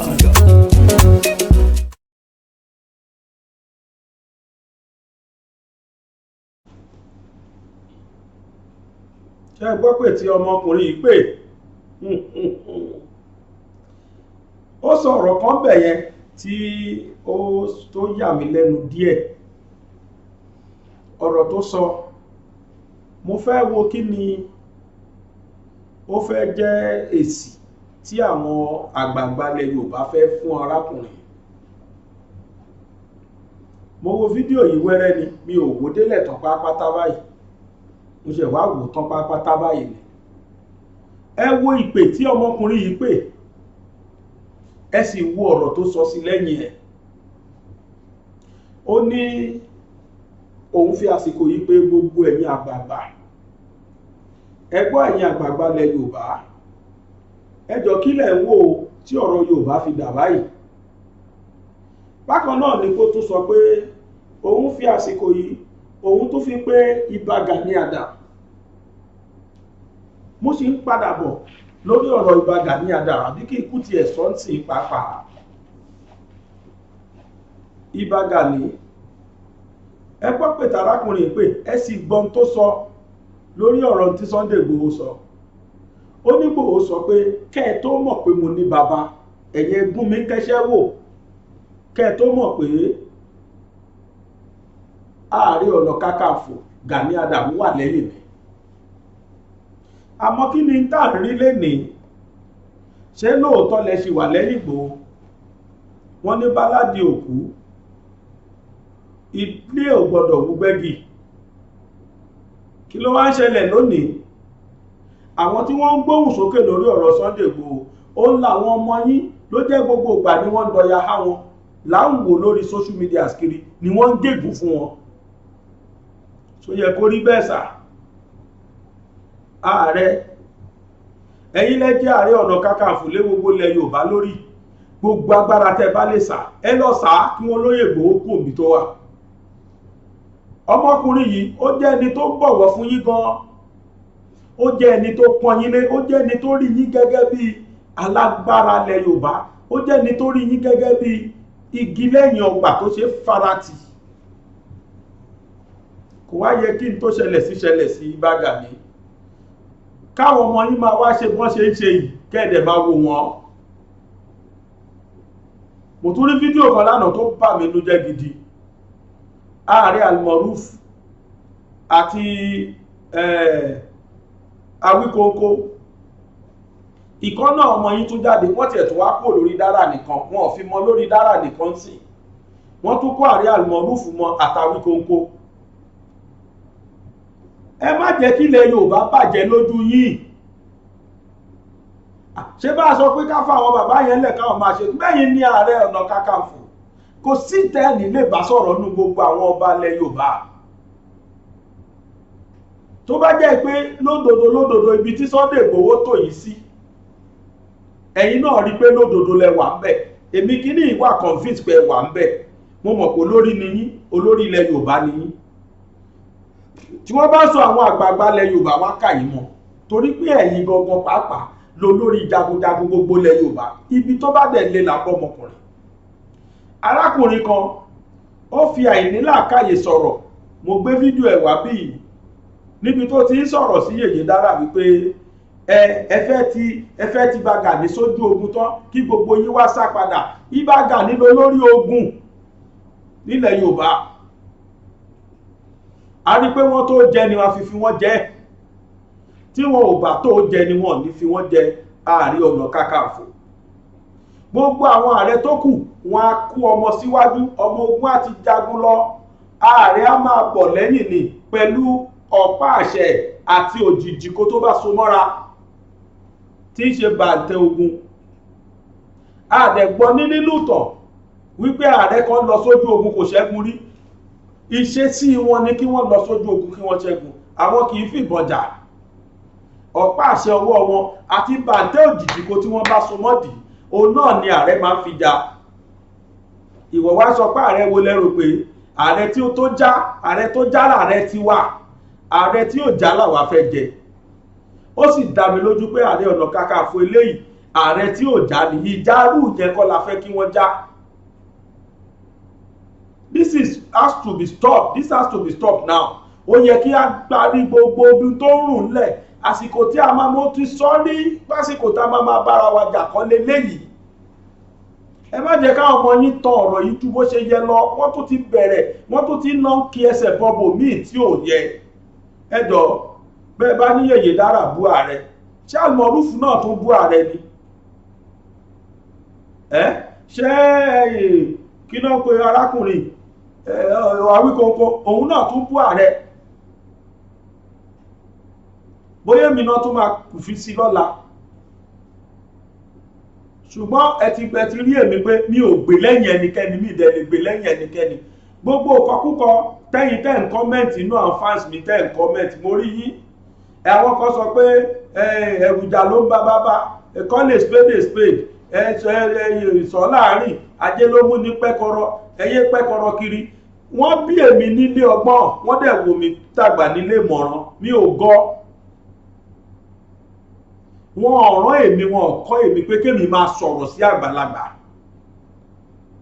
no matter what happens mi lè sọ̀rọ̀ sẹ́nikẹ́ni mi dẹ̀ lè gbé lẹ́yìn ẹnikẹ́ni kódà bíbélì gan jẹ́rìí sí pé má ṣe dá ẹnikẹ́ni lẹ́jọ́ kábà má dá ẹ lẹ́jọ́ in tó ṣẹlẹ̀ láàrin ààrẹ àti Yèyé Dára mi ò mọ̀ mi mọ̀ bí tó ti ń bọ̀rọ̀ wọn bọ̀ èmi kàn ń gbọ́ lẹ́nu Yèyé Dára ni pé ọ̀rọ̀ Ìgbòho ló dájà wọ́n lẹ̀ torí pé òun máa ń sọ pé ààrẹ kò ṣe dáadáa sí Ìgbòho náà ṣe bẹ̀rẹ̀ sí ní sọ pé òun bú ní tí mo gbọ́ lẹ́nu Yèyé Dára ni mi ò gbọ́ kí ààrẹ sọ kankan lórí ọ̀rọ̀ yẹn dì sí tí ààrẹ ò bá dé tí sọ̀rọ̀ who am I láti wá dá sí pé kinní kan rárá o bí mo ṣe ń sọ̀rọ̀ yìí àti pé ohun tó hùn kó tiẹ̀ fẹ́ ṣẹlẹ̀ mi ò tiẹ̀ gbọ́ lẹ́nu wọn in tó kan èmi ni pé unity láàrin Yorùbá tó bá jẹ́ tí mò ń sọ yóò láìkí ẹ̀ tún bú mi sínú kọ́mẹ̀ntì mi kí ẹ̀ ntẹ́mi ń sọ ni pé ẹ jẹ́ kí aṣarọ́ ẹ jẹ́ ká dá taṣarọ́ fáṣarọ́ ká dá taṣarọ́ fáṣarọ́ ẹ jẹ́ kó ní kálukú lọ tọwọ́ ẹ̀mú ẹ̀ bá ṣọ ní tèmi ń sọ fáwọn méjèèjì kí ilẹ̀ Yorùbá lè gòkè ní tó kan ìbí nìyẹn o ẹ jẹ́ kí ilẹ̀ Yorùbá gòkè ẹ jẹ́ ká common enemy kan ṣo péré la ní láàrin ara wa kò sọ́ta common enemy tó yẹ ká ní Fúlàní agbénipa ni even kìí ṣe gbogbo Fúlàní agbénipa tó wà nù wọn ó ní greatest enemy wa torí àṣẹ̀ṣẹ̀ bá Fúlàní gbé Nàìjíríà tó bá wá dè ní tán táwọn kan láwọn olórí burúkú nu àwọn máa gbáwọn èèyàn pa àwọn yẹn gan ló yẹ ká lo gbogbo tá a bá ní fún kìí ṣe pé ká máa yọ oògùn kẹ máa ṣépè fún Yèyé Dára kẹ máa ṣépè fún Almoruf kẹ máa display oògùn láàrin Yorùbá ẹgbẹ́ yín ọ̀lẹ ọkùnrin ló lè dì mọ́bìnrin láti jà gbogbo oògùn tẹ níyẹn ẹ lọ fi fèsì Boko Haram ẹ lọ fi fèsì àwọn ẹyin kí ló ń pè x-men tí mò ń sọ nìyẹn kò sí tó kàn mí pẹ̀lú àti gbèjà ẹnikẹ́ni ẹ jẹ́ ẹ lọ jèbù rẹ̀ ẹ kí ọ̀tá tẹ̀ ń ṣe ẹ kì í bọnú ẹ jẹ́ kí n tó rùn lẹ́kọ̀ọ́ tọ́ ẹ dẹ̀ sọ fún àwọn èèyàn yín Ìbà Gani ẹ sọ fún àwọn èèyàn yín kí wọ́n dákẹ́ gbogbo tó ń ṣe yìí nígbàtà rẹ̀ jókòó jẹ́jẹ́ sí Amẹ́ríkà tiẹ̀ tí wọ́n tún lọ kọ́ ọ̀bọ̀ lójú ṣé tíyẹn náà bá tún bẹ̀rẹ̀ tiẹ̀ sí ìjà yẹn ti ń dìjà gbòòrò ti ń tọ̀ kiri ni ṣé yẹn la fẹ́ ni nígbà wo la fẹ́ jọ lójú jókòó tàbí jọ fẹ́ strategize àkọ́kọ́ bí education lè kó omi tó wà ẹ̀kejì lórí bólóyè ṣùgbọ́n ó ṣe lè kó omi tó wà ẹlẹ́ẹ̀kẹta báwo la ṣe fẹ́ gbalẹ̀ Yorùbá níjọ́ wo la tó fẹ́ jókòó òru ẹ̀ ìyẹn lè mí sọ mi ìdájọ́ fẹ́nikẹ́ni mi sọ pé wọ́n ṣe dá mi sọ pé wọ́n ṣe ò dá mi ìdẹ̀ ní dá mi ní dájọ́ mi ní pè lẹ́yìn ẹnikẹ́ni tó bá jẹ́ tẹ́ fẹ́ gbọ́ lẹ́nu mi nìyẹn tó bá jẹ́ torí ẹ̀ ló ṣe ní wò mí mọ́ you are welcome gbèmí kíní yìí mi ò ní pè lẹ́yìn ẹnikẹ́ni o mi ìmọ̀ ẹni tó jẹ̀bi inú wọn mi ìdẹ̀ ní sọ pé ẹnikẹ́ni jẹ̀bi torí mi ìmọ̀gbà tí wọ́n bẹ̀rẹ̀ ọ̀rọ̀ wọn ṣùgbọ́n ẹni tí mo bá lọ́rọ̀ ó la ààrẹ ló lè pàṣẹ fáwọn ọmọ wọn tí wọ́n ń ṣépè kiri tó ń fògùn display yìí gbogbo ògùn tó fi ń display yẹn ẹ jẹ́ kí wọ́n lọ lò fáwọn Boko Haram ẹ jẹ́ kí wọ́n lọ lò fáwọn x-men ẹ jẹ́ kí wọ́n lọ lò fún àwọn Fúlàní tí wọ́n ń gbé nípa ìgbà ẹ̀ lèmi máa mọ̀ pọ̀ lóògùn kí wọ́n fi àwọn ẹni ẹlẹ́ni lọ́rùn lẹ̀ gbogbo àwọn tí wọ́n wá ń ṣépè fún yìí tí ò bá yé wọn gbogbo àwọn tẹ́ ń ṣépè fún yìí millions ti bọ́ lára wọn lórí ọ̀rọ̀ Yorùbá nation ẹ̀yin lè má mọ̀ millions náà ti ná sórí ọ̀rọ̀ yìí gbogbo ẹnu ni mo fi sọ I'm a presenter millions ló ti bọ́ lára every ọgbẹ́ tẹ́bárí tó jókòó tó sọ̀rọ̀ Yorùbá nation ó ti níye tó bọ́ lára ẹ̀ ṣé iye tó bọ́ lára Yèyé Dára ní ká sọ àbí lára Tẹ́ni Ọmọlógo jáwọ́ ṣe dé mi ìmọ̀ nǹkan tá a fẹ́ ṣe 1.5 million ó ní ẹnìkan ó ní Dára ní Tẹ́ni Ọmọlógo transfer ọ̀rọ̀ ṣe máa sọ́fìtì láàfin tí náà bá kú oníkálùkù ló mọ tóun ti fi ọwọ́ ṣe ló mọ èlò ló ti bọ́ lápò òun tẹ́ máa jókòó tẹ́ máa sọ̀rọ̀ sí ẹnikẹ́ni ẹ má bu ẹnikẹ́ni mọ́ ẹ jẹ́ kájọ common enemy tájọ ní kájọ face which is Fúlàní àwọn yẹn ní kájọ face ẹ jẹ́ ká fi gbogbo wọ́n bú mi wọ́n ṣá mi wọ́n bú ààrẹ torí ẹ̀ lẹ́ ṣe di ààrẹ lé Yorùbá lórí ẹ̀yin gan ni bàbá gbogbo Yorùbá lẹ́yìn àwọn ọba ẹ̀yin ló kù tí wọ́n nìyẹn. Lórí ọ̀rọ̀ tó ṣẹlẹ̀ yìí tó ṣẹlẹ̀ sí gbogbo ilẹ̀ Yorùbá àti Nàìjíríà yìí, gọ́fúnà kan tẹ́lẹ̀ ní ìgbà kan rí tó ti jẹ gọ́fúnà ní Ògùn State, gọ́fúnà Gbénga Daniel, wọ́n ṣe àwọn ìdáhùn béèrè kan fún wọn láìpẹ́ yìí. Gbogbo ọ̀rọ̀ yẹn ó ti lọ bóyá bí ó ti pẹ́ díẹ̀ tí ẹ̀ ṣá. Mo fẹ́ ká tún fi etí wa gbọ́n tí bàbá yẹn tún sọ nígbà náà gbà tí wọ́n lọ bí wọ́n léèrè gbogbo tó sì ṣẹlẹ̀ gbogbo wọn tí gbogbo sì wo fídíò gbogbo ètò oṣù kan. Èyí tí wọ́n sọ ń gbà yẹn ti ń ṣẹlẹ̀ sí ó ti ń básìkò yìí mu. Ṣáà tí ẹ jẹ́ wákàtí ẹ̀ ń búra wa, ṣáà àjókòó káwo tó ń ṣẹlẹ̀. Àwọn tó ń mẹ́kì millions lórí ìlú yìí mẹ́kì ẹ̀ àṣepè fáwọn yẹn. Àwa ó tààrà jẹ́ pé àwa gan la tún náwó tiwa là ń ṣépè fúnra wa fún. Fúlàní lójoojúmọ́ ni wọ́n ṣọ̀gá lé wa lórí sí. Kí ni wá ní? Ẹjẹ́ gbọ́n kan tí former governor Ogun State Gbénga Daniel ẹgbọ́n kan tí wọ́n sọ lórí ọ̀rọ̀ tó ṣẹlẹ̀ yìí tó ti sọ tẹ́lẹ̀ rí ló ń padà ṣe yìí náà. Mo ń bọ̀.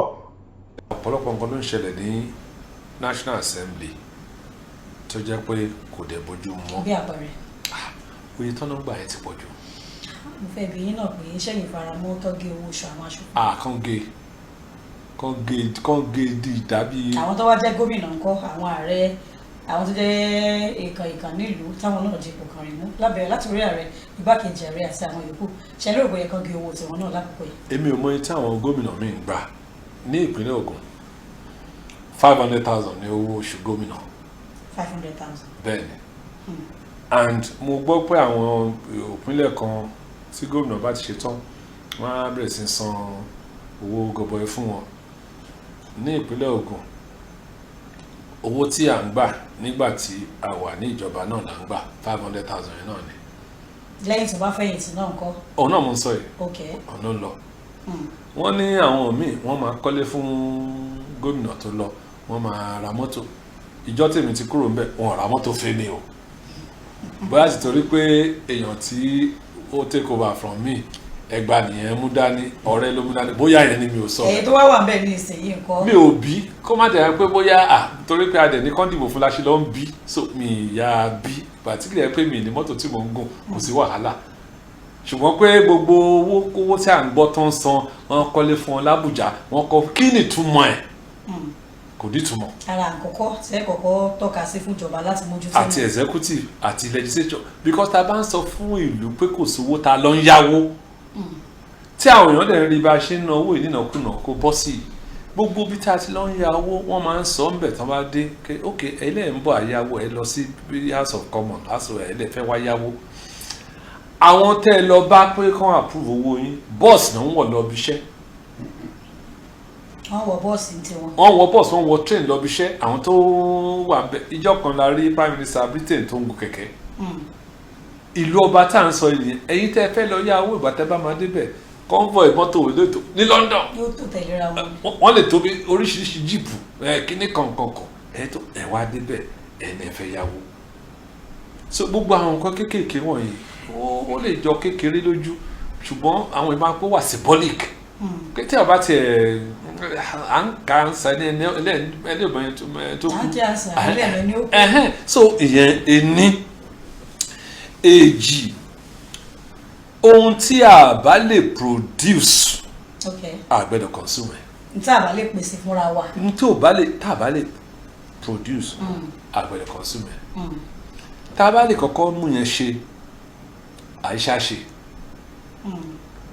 Torí ẹ wò gbogbo alágìtì o ẹwà ga tó wà níbí gbogbo lẹ́dà tó wà ńbẹ̀ hide and skin ibi náà ti kó lọ gbogbo igi tí wọ́n lò yìí ibi náà ti kó lọ so wọ́n á kó raw material ń bí wọ́n á kó lọ sọ́n àwa tó fi hard currency àtó fi import ẹ̀ kò lè work so gbogbo aláti jọjọ́ pé ok àga tí wọ́n bá lè kàn bí ká má kulẹ̀ ló mọ́ ní Nàìjíríà. Ibi tá a ti máa bẹ̀rẹ̀ dẹ̀ tí ìjọba bá dẹ̀ kọ́kọ́ bẹ̀rẹ̀ kí ni ti ṣẹlẹ̀ nígbà kan rí ṣe pé ìgbà kan tó yẹ pé mọ́tò tán bá sopọ̀ ń bí ìjọba ò nílò so nígbà yẹn tẹ bá rí gbogbo àwọn ìjọba pijó ni torí pé ibi náà pijó àbí bóṣà torí pé ibi náà ti ń tò ibi tá à ń láti ti bẹ̀rẹ̀ nìyẹn tá a bá lẹ̀ lè kọ́kọ́ make sure pé nǹkan tí a produce a consume within limits ká tó wá make sure pé iṣẹ́ tí a bá lè rí èèyàn tó lè ṣe ń bínú kan ní ká gbé fún lórílẹ̀-èdè wa Nàìjíríà ni bẹ́ẹ̀ ni ká má gbèsè tà mọ́ fáwọn kò ṣeé ṣe.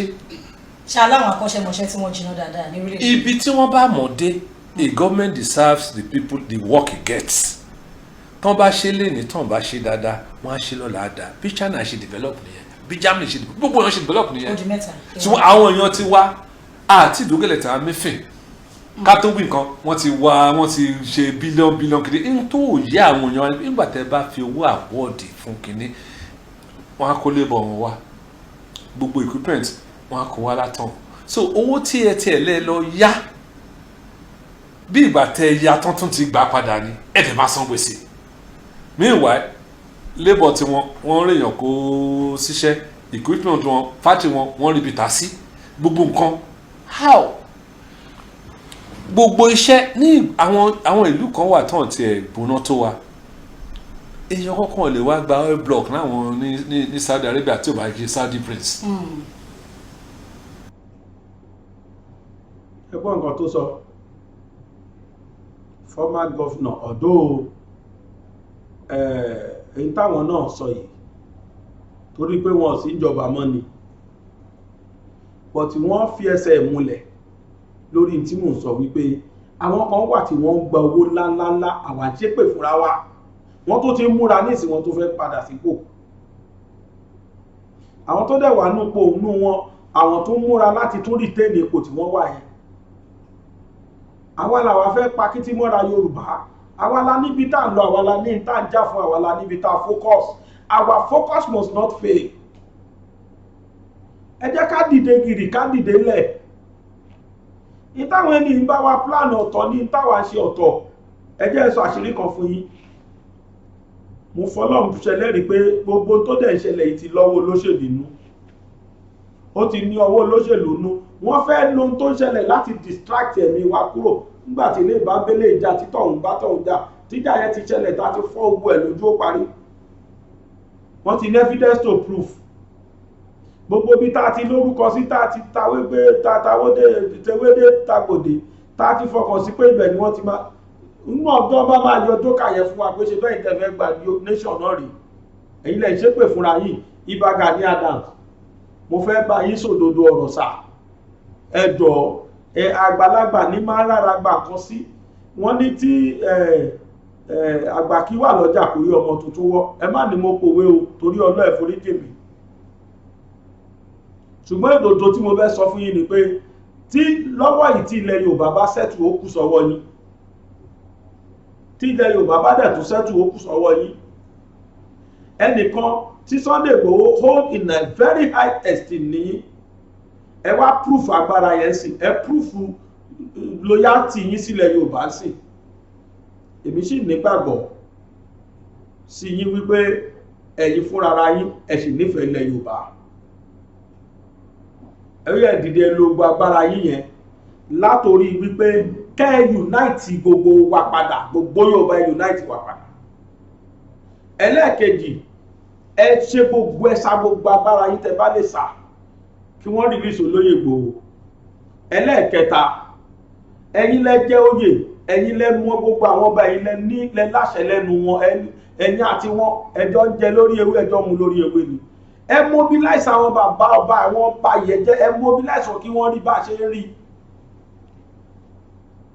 ẹ lọ bá wọn gẹ́gẹ́ bí ààrẹ gbogbo ilẹ̀ Yorùbá kò sáàfin ọba tẹ́lẹ̀ wọ̀ ẹ lọ lo gbogbo ẹsẹ̀ yẹn lọ gba agbára yín kẹ́ ẹ jí gbogbo àwọn ọba yìí up gbogbo àwọn olórí ilẹ̀ Yorùbá ẹ jí àwọn up it is then I will know that yes àtó fojú ogun náà àtó tẹ̀lé pátápátá nìyí gbogbo tẹ́nibọ̀dì sọ ẹ jáwé lẹ́kọ̀ọ́ títorí wípé olórí lẹ jẹ́ àgbà náà ní máa ń rí ń gbà sára ẹ̀gbọ́n bẹ́ẹ̀ ilẹ̀ àgbàlagbà náà lẹ máa pòwe pé ó ní ń tágbàrí tójú ẹ̀ fi jìn. ẹ wo gbogbo tútí Fúlàní pa fún wa sódà kó máa lọ bẹ́ẹ̀ ni. bàbá kan ó kìlọ̀ fún gbogbo àwa àti Yorùbá àti Yíbò àti Middle Belt. ó dẹ̀ lọ tírèsì tán gbogbo bí mo ṣe tọ́ nínú Tani Fúlàní ni bàbá yẹn náà tírèsì ẹ̀. ó dẹ̀ jẹ́ kó yé wa pé kò sí nǹkankan, kò sí ogun kan tí Fúlàní máa gbé dìde tí ogun yẹn bá succeed ó ló lọ́wọ́ ọmọ Yorùbá nú, ó lọ́wọ́ ọmọ Yíbò nú, ó lọ́wọ́ Middle Belt nú ni. má yẹn tírèsì ẹ̀ látàyè Usman Dan Fodio bó ṣe jẹ́ pé a rí lára àwọn ọmọ àlè inú Sókótó ń bẹ̀ gbà wọ́n wà ní Òbírí, a rí lára àwọn ọmọ àlè Òbírí tí wọ́n sọ́pọ́ọ̀tì ẹ̀ tó jẹ́ pé wọ́n fi gbàlú wọn lọ́wọ́ wọn. The same thing ló ṣẹlẹ̀ ńlọrin. ṣáàrí ìlú Yorùbá ni tó sọ́pọ́ọ̀tì wọn gbà tí wọ́n gbógun dé. ìbá má ṣe pé Ìbàdàn tọ́lọ́run ò ní bá wa dàlú yẹn rú, ìbá má ṣe pé ìlú Ìbàdàn dìde, wọ́n dìde mọ́ ogun yẹn ni kí wọ́n tó lọ parí ogun yẹn ní Òṣogbo, ogun Jálumi, ìbá má ṣe pé yẹn ṣẹlẹ̀ ni tálẹ́rò kó má kúnlẹ̀ Yorùbá mọ́. bóyá Fúlàní làwa yìí bá máa sọ, bóyá Fúfúdè làbá máa sọ lẹ́nu, torí wọ́n ti kó gbólẹ̀ Yorùbá lẹ́rú tán à ní rírú ẹ̀ lágbára Ọlọ́run. bàbá yẹn wá pa wá ń tàn, ó ní gbogbo ohun tó ṣẹlẹ̀ ó ló ń lọ́wọ́ àwọn ará lẹ́nu, which is true, which is true. bàbá yẹn correct, ó ní gbogbo tó ṣẹlẹ̀ sí Yorùbá ó lọ́wọ́ Yorùbá nú dáadáa. ẹ wo mo ń bọ̀ náà. This message is for those residing in the Middle Belt. It is for those from the western part of Nigeria. It is for those from the eastern part of Nigeria. It is also for those that come from the south part of Nigeria. The 2019 Civil War will start with moles in the house. The time has come for a man to take that decision he never wanted. Let us break off from Nigeria. Recent events in the country has forced me to go back to history to confirm strategies used by Fulani in their successful conquest of the people. What I discovered is that the Fulani never conquered a town, community, or a city without the indigenous collaborators from that city, town, or community. This is a historical fact. In this crucial broadcast, we will mention names to put them on notice that we know them.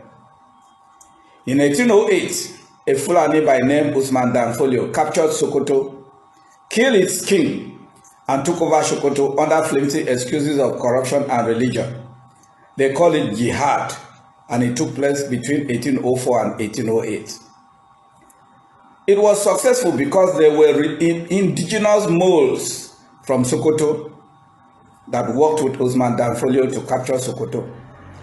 After Sokoto was captured, many other Nigerian empires in the north and kingdoms were defeated and their leaders dethroned with the help of in-house moles. Their kingdom were taken over by Fulanis. After a takeover, the peaceful north never knew peace anymore. It has been suffering from one religious riot and killings to another till today. Recently, they are fighting to capture the northeast because they were unable to conquer the Borno Empire during their 19th century jihad swing. In 1967 to 1970, they conquered Nigeria because we had Gowon and some other moles in the Middle Belt and western part of Nigeria who worked for their interest. After Gowon has helped them to conquer, it was overthrown by the same Fulani in 1975. Ever since that time, Nigeria became a Fulani entity, handed over from one Fulani to another. The same Fulani wrote the defective 1999 constitution that favored only the Fulani and imposed it on everyone as a constitution of the Federal Republic. ẹni tó bá wo Tani Fúlàní rí ẹ rí pé ní tí mo sọ nínú Tani Fúlàní ó jọmọ́ ní tí bàbá yìí sọ nígbà tí àwọn kan kóra wọn jọ tó jẹ́ pé Fúlàní minority náà ni tí wọ́n kóra wọn jọ sí tí wọ́n lọ ń ṣòfin òfin yẹn wà nínú tó ń dàlú ìlú lọ́wọ́lọ́wọ́ yìí and these people they plan to collect everybody's land wọ́n ti sọ̀rọ̀ àwọn di Ọlọ́run tẹ́ ẹ̀ gbọ́dọ̀ sọ̀rọ̀ ṣùgbọ́n tó jẹ́ káwọn nìkan máa rú ẹgbẹ́ ọkọ̀ tí gbé gádà ní ẹ̀sọ́ gbàgbé lẹ́ẹ̀kan kí n sọ ni ó nígbà tí Nàìjíríà bá láwọn ya owó ẹgbẹ́ kọ́ńfọ̀ ètò pọ̀ nílùú òyìnbó ẹ lọ fi yá owó lọ́wọ́ àwọn tó jẹ́ pé kódà ìlú ìgún olórí orílẹ̀-èdè míì inú wọn gun kẹ̀kẹ́ a rí bẹ́ẹ̀ gbòjó nínàkúnà láwa gbòjó gbowó òlù onílù ni wọ́n ń gbà tí wọ́n lọ tí wọ́n fi ṣara rédé wọ́n ń gbowó wa lẹ̀ Yorùbá wọ́n yá ń kó lọ sọ́run wọ́n lọ nínàkúnà wọ́n á tún forúkọ yín yáwó wọ́n á tún kó dé wọ́n á tún jí kó wọ́n á tún kó padà lọ báǹkì ní ibi tán ti yá ní orúkọ tiwọn lákáǹtì tiwọn nìkan it will be like that kí ni táwa ṣe sí ó ní Yorùbá ṣe ń sọ wípé àwọn fẹ́ gba Yorùbá nation so dábàtà tí wọ́n bá fi gba Yorùbá nation kí lẹ rò kó fẹ́ ṣẹlẹ̀ owó wa tá à ń pa máa dúró nílùú wa a máa fi túlùú wa ṣe ní àná irú tó ṣẹlẹ̀ sí Ìgbòho gangan tó ṣe fún Ìgbòho gangan tó ṣe fáwọn Lady K gangan wọ́n padà ṣe fún Nnamdi Kanu lánàá ìbálò ló lọ court for the first time wọ́n gbé wá court lánàá látijọ́ tán ti fi sí àmọ́ DSS exactly bó ṣe rí fáwọn Lady K tí ò sí yàtọ̀ wọ́n gbé dé court tán lọ́ọ̀yà ẹ̀ nìkan ni wọ́n ló lè wọlé gbogbo àwọn sọ̀ǹgbè tí lọ́ọ̀yà kó lẹ́yìn wọn ní láyé wọn ò lè wọlé exactly bọ́yẹ ṣe fáwọn Ìgbòho náà nìyẹn ṣùgbọ́n mo rí nǹkan kan nínú ìyàtọ̀ nínú tiwọn àti ti Yorùbá ńṣe láàgbọ̀ kó báyìí kí àwọn lọ́balọ́ba àbí lóyè ilẹ̀ Yorùbá kan sọ sí pẹ̀lú gbogbo injustice tí wọ́n ṣe ní kóòtù tí wọ́n sì ṣe dìsìn nígbà tí kóòtù dájọ́ pé kó release àwọn èèyàn tí DSS ń tún ẹjọ́ dá lọ́wọ́ ara ti èpè àwọn táwọn máa release rèé tí wọ́n dẹ̀ ṣe bẹ́ẹ̀ dìsìn tí ó dẹ̀ sọ́ba kankan tó sọ̀rọ̀ dìsìn tí ó sọ́ba kan tó sọ sí tó ti kò tẹ́ sọ́ba tó yẹ jẹ́ bí pọ́ùn gbọ́ ẹ lọ́wọ́ tún táwọn kìíní ti ń pa látànà àwọn ẹ̀yìn ń dìgbò ọ̀hánísẹ̀ àbí kí ló ń pè wọ́n ẹ lọ́wọ́ tún tó ti ń pa látànà tó ti ń sọ gbèjégbèjọ nípa àwọn ògbárù irú wà bẹ́ẹ̀ ẹ ló jẹ̀bi ẹ jẹ́ káwọn lọ́yà ẹ̀ kí wọ́n jọ fèsì àwọn tó máa fèsì ẹ jẹ́ kí wọ́n lọ́yà ẹ̀ wọlé táwọn yẹn ti ń sọ̀rọ̀ Yorùbá àgbàlagbà Yorùbá kan ò sọ kó látijọ́ tó a ti ń ṣe kéèsì àwọn Lady K títí tí Ìgbòho fi win ní kéèsì ẹ̀ ní court tó fi win ní 50 billion fún pé kán lọ sọ 20 billion fún dc títí tó fi win kò sí àgbàlagbà Yorùbá kan tó sọ kó sí everybody were just behaving as if kò kún àwọn oníkálùkù wọn ṣe bí pé kò sí tó káwọn pẹ̀lú ẹ̀ ẹ wo tó tọ́ pa ní kóòtù fáwọn Nnamdi Kanu lánàá wọ́n dé kóòtù lọ́ọ̀yà ẹ̀ wọ́n ní kò gbọ́dọ̀ wọlé wọ́n ló àwọn tó kó sòdì nìkan lọ́ọ̀yà wọ́n ní kí lọ́ọ̀yà nìkan wọlé àwọn tó kó sòdì wọ́n náà gbọ́dọ̀ wọlé press tó lè gbé tó lè jẹ́ ká mọ̀ pé tí wọ́n ṣe fún ọmọkùnrin yẹn ó normal wọ́n ní wọ́n gbọ́dọ̀ wọlé wọ́n lé àwọn méjèèjì lọ́yà ẹ̀ náà wá lóhun náà ní wọlé tẹ́ẹ̀bá ti jẹ́ káwọn sọ pé ohun tó kù ìwọlé the same thing tó ṣẹlẹ̀ nìyẹn nígbà tí wọ́n kọ́kọ́ bẹ̀rẹ̀ sí ní gbé àwọn Lady K wá sí court kò ságbàlagbà kan tó sọ sí dọ́là ẹ wá gbọ́ nǹkan táwọn Nigeria Bar Association wọ́n ti ń sọ̀rọ̀ bẹ́ẹ̀ náà ni àwọn àṣẹṣe ìdìbò àwọn náà ti ń sọ̀rọ̀ àwọn àgbààgbà wọn lọ́sàn jẹ́ bẹ́ẹ̀ kì í sáṣà àwọn ọ̀dọ́ kí ni Yorùbá wá sọ sí ẹ gbọ́rọ̀ lẹ́nu lọ́ọ̀yà yẹn kẹ́ ẹ gbọ́ lọ́ọ̀yà yẹn tẹ̀ ti kọ́ yarí ó tó stage kan wọ́n bẹ̀rẹ̀ sí ní ṣèdè lu wọn nígbà tí wọ́n bá press sọ̀rọ̀ ó tó stage kan bẹ́ẹ̀ sí ní ṣèlè nu wọn èmi ò wọ́n mò ń bọ̀.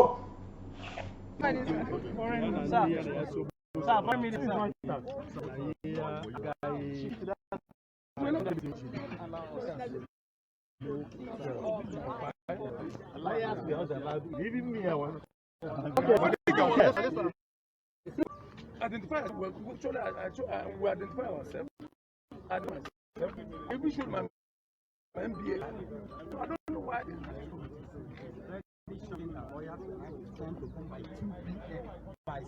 How can they ask us to come by 2 p.m.? Who should stay? As a student, now the trial is going on. They refuse us from entering the court. We do not even pass this first gate. So let's go to the second gate. We've been outside. Very, very terrible. What type of situation is this? This is a place where we thought this is justice. With this, and are there going to be any justice? That's the question I ask ourselves. There cannot be any justice. What is happening? What has Ani Boman done? Ask.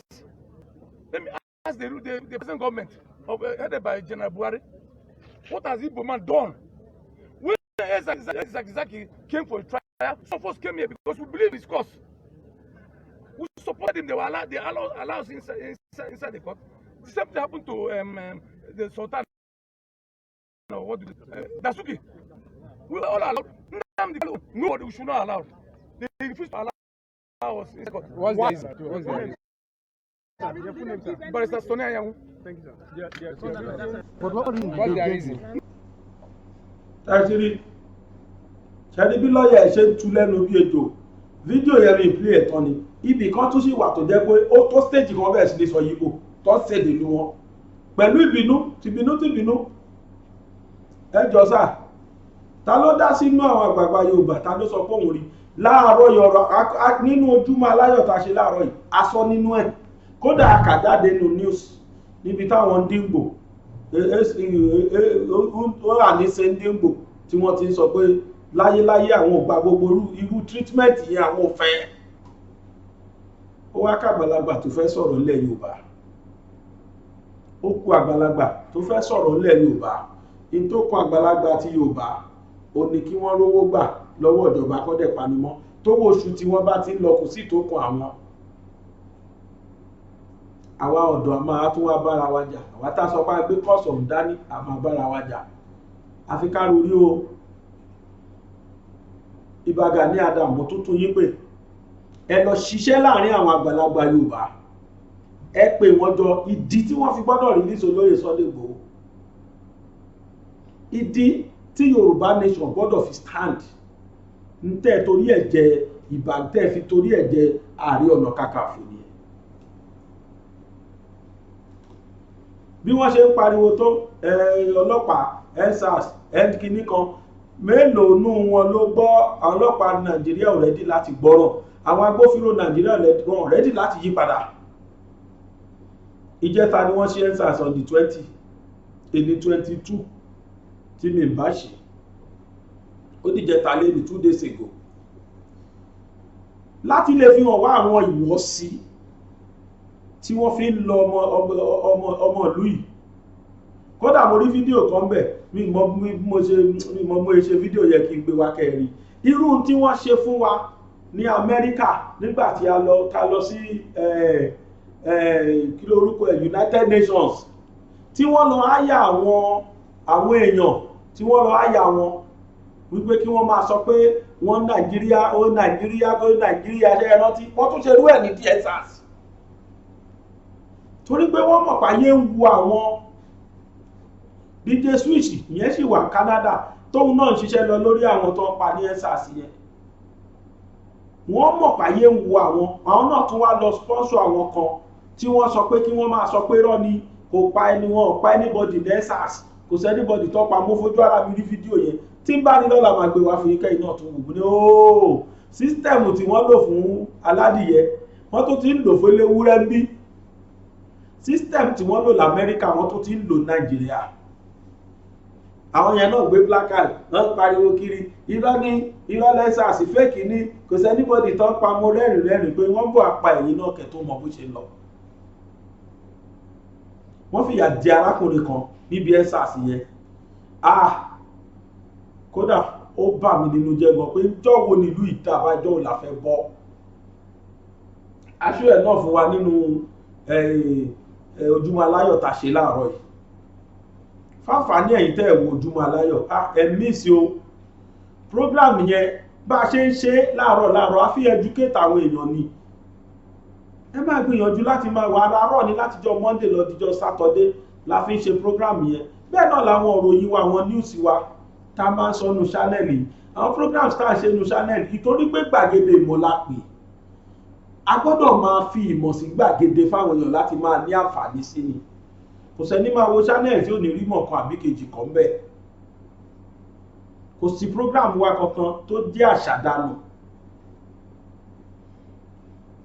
fídíò yẹn aṣọ ẹ̀ láàmú àtúnṣe ẹ̀ sí káwa náà wò kẹ́ ẹ wo báwo náà ṣe tìtọ̀ ọmọkùnrin yẹn ní ìparí fídíò yẹn ẹ wá gbọ́ tó ṣẹlẹ̀ lẹ́nu ọmọkùnrin yẹn nígbà téèyàn ṣe Uber àwọn tí wọ́n máa ń fi mọ́tò gbéyàn pàápàá jùlọ wọ́n máa ń pọ̀ ní airport tó yẹ tẹ́ bá dé kò nídìí kẹ́ ẹ pẹ́ bí yín pé kán gbé mọ́tò wá èèyàn bá dẹ́ ní mọ́tò kò léwọ̀ sáti lówó ẹ̀ lọ́wọ́ wá kàn pé mọ́tò kan ní Uber náà ń pè wọ́n ẹ bá ẹ gbé wa o láti ibìkan sí ibìkan béèyàn wà nílé náà ó lè ṣe tó bá fẹ́ gbé mọ́tò ẹ̀ jáde àbó ò ní mọ́tò o lè pe Uber wá kan tó wá ti download app wọn wá ṣe kiri kan irú ẹ̀ lọkùnrin yẹn ń ṣe kó má dàbí pa advertise fún wọn irú ẹ̀ lárákùnrin yẹn ń ṣe ó lóun wá mọ́tò lọ òun dẹ̀ ń gbọ́ pé wọ́n ń shoot ṣé láyé tí stray bullet ń bá wọn yìí lẹ́yìn ó ní sá lọ ó ní bóun ṣe sílẹ̀kùn bóun ṣe sá fẹ́mi òun nìyẹn the same thing passenger tó ń gbé tó nílì o lèmi náà gbọ́ tó sọ pé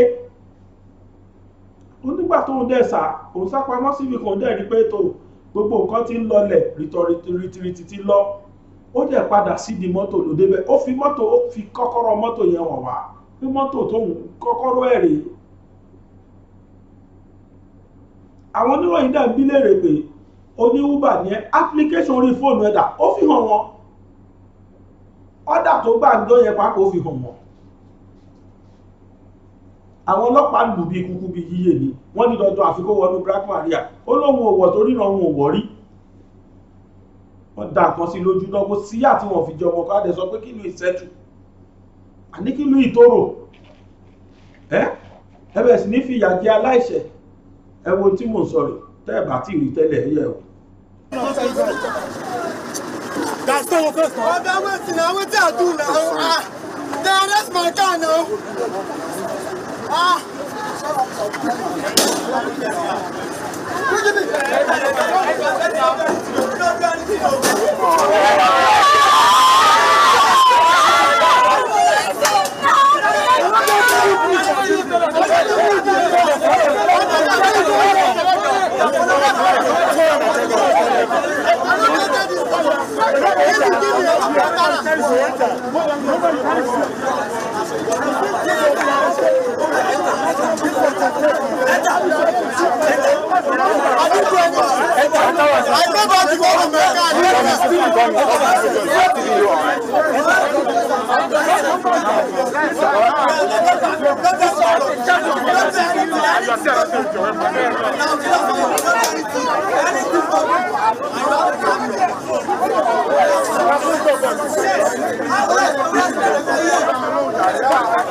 That thing they pour in my face is affecting me, please. Why did they think you stabbed? Madam, I explain to you that I'm a Uber guy. I can open my... Show us. Give us evidence that that's why you were here. Yeah, give us evidence. Let's see your trip. This is my house. Show us. Can't see it. You are not online. You are not online. Yes, ma'am. We have been on offline since last. Run from that city. Please. So what did you come back to do? I left my car and ran when they said they are shooting. Even with the client I picked. Okay, let me come and pick my car down. Everything has calmed down.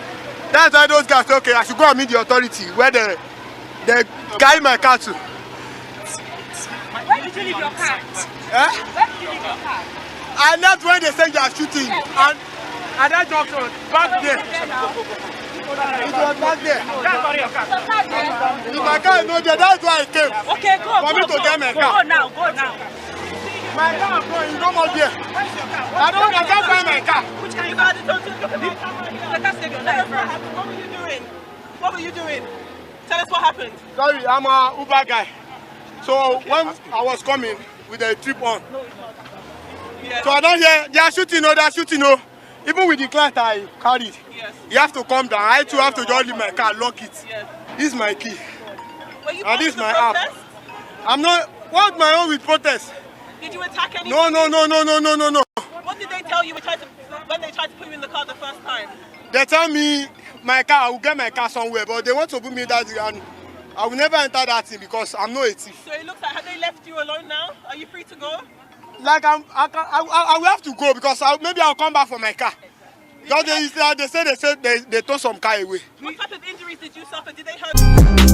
Categories of schools of learning are within our vicinity. Citadel of Learning are in existence today, but Calvary Group of Schools, Arepo, is one in a million. Teaching of students with suitable learning and understanding with excellence. Calvary Group of School is the best choice with a conducive teaching environment. Equipped library with basics books, certified laboratory with modern scientific equipment, conducive attractive teaching classrooms. Give it a trial as it convinces you. Admission is still in progress into these following classes: crèche, nursery, primary, junior secondary school, and senior secondary school. Calvary Group of Schools is a government-approved school situated at number 1 to 5 Calvary Avenue, Pipeline, Arepo, Obafemi Owodo Local Government Area, Ogun State. Calvary Group of Schools mail is school@calvarygroupofschools.com. admin@calvarygroupofschools.com. Facebook handle @school Calvary. Website address www.calvarygroupofschools.com. Phone numbers 081-6433-5641 or 070-3988-4475. Calvary Group of Schools. Trust in God, building on solid foundation.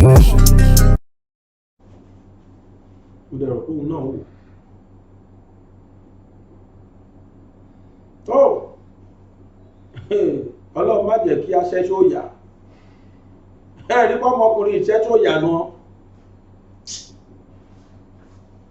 Ọlọ́run má jẹ́ ara àrífẹsẹ̀sùn lọ́mọkùnrin rìn o tó bá jẹ́ pé n tó sọ òótọ́ ni o torí mi ìbá wọn débẹ̀. But notwithstanding káti ẹ̀ wá sọ pé ó bá wọn wà bí anniversary náà ni ẹjọ́ kí ló burú mbẹ̀. So kò sí freedom of speech, no more freedom of expression. Ṣé bá lọ àwọn ìlú òyìnbó káàkiri àrí tútọ́ pa ń bẹ̀ àrí wọ́de tí àwọn ọmọ ìlú wọn ṣe. Kí ló wá dé tó jẹ́ pé àwa free Nàìjíríà láti ṣe tó ń wà tàbí láti béèrè fún ẹ̀tọ́ wa. Ẹ wo wọ́n ti ṣe lu ọmọkùnrin bíi kúkú bíi yíyè. Ó bẹ̀rẹ̀ sí ní bẹ̀bẹ̀ kiri sí ni pé wọ́n ti wọ́ mọ́tò òun lọ o kí wọ́n jọ kan bá òun rìlíìsì mọ́tò. Tó bá jẹ́ pé wọ́n gbé mọ́tò yìí fún ni àkọ́kọ́ náà ẹni tó ní mọ́tò dá mi lójú pé tó bá gbà á gbà lọ́wọ́ ẹ̀ ọmọkùnrin ìjìyà gbé. Tó bá jẹ́ pé òun ló ní ẹjọ́ ohun tíyàwó àtọmọ fi ń jẹun tó fi ń bọ́yàwó bọ́mọ ṣó yẹ kí wọ́n gbà lọ́wọ́ ẹ̀. N tá witness rèé tá fojú iná rèé. Lèmi ṣe ń pè ẹ̀yin ọ̀dọ́ orí yín máa tún padà sí. Orí ọ̀dọ́ ni wọ́n fi ń koná ogun. Ẹ pé inú yín, ẹ pé ìfún yín kẹ́dẹ̀ pé ẹ̀dọ̀ yín. Ẹ pé àrònú yín kẹ́dẹ̀ pé ẹ̀dọ̀ yín pé èwo lẹ fẹ́ ṣe gan. Wọ́n tún ti ń gbáradì. Wọ́n ń pín aṣọ, wọ́n ń pín ìrẹsì. Ẹ má jẹ́ kán forí yín fágbọn o, mi ní sọ jù bẹ́ẹ̀ lọ. Kán má sọ pé à instigate violence. Kò sí kankan nínú yín tí wọ́n lè fún lọ́mọ wọn, ẹ jẹ́ á sòdodo fúnra wa. Ìkankan nínú yín ò lè nídìí ìyàwó kí wọ́n fún lọ́mọ wọn. Àwọn ara wọn ni wọ́n ń pín ọmọ wọn láàrin ara wọn. Tó bá dìjàgídíjàgan wọn á pè yín wá fún yín lówó. Bẹ́ẹ̀ bá lùsì ẹ̀mí yín ẹ lùsì ẹ̀gbẹ́. Ẹ jẹ́ ká rorí o, ọ̀dọ̀ ẹ jẹ́ á rorí.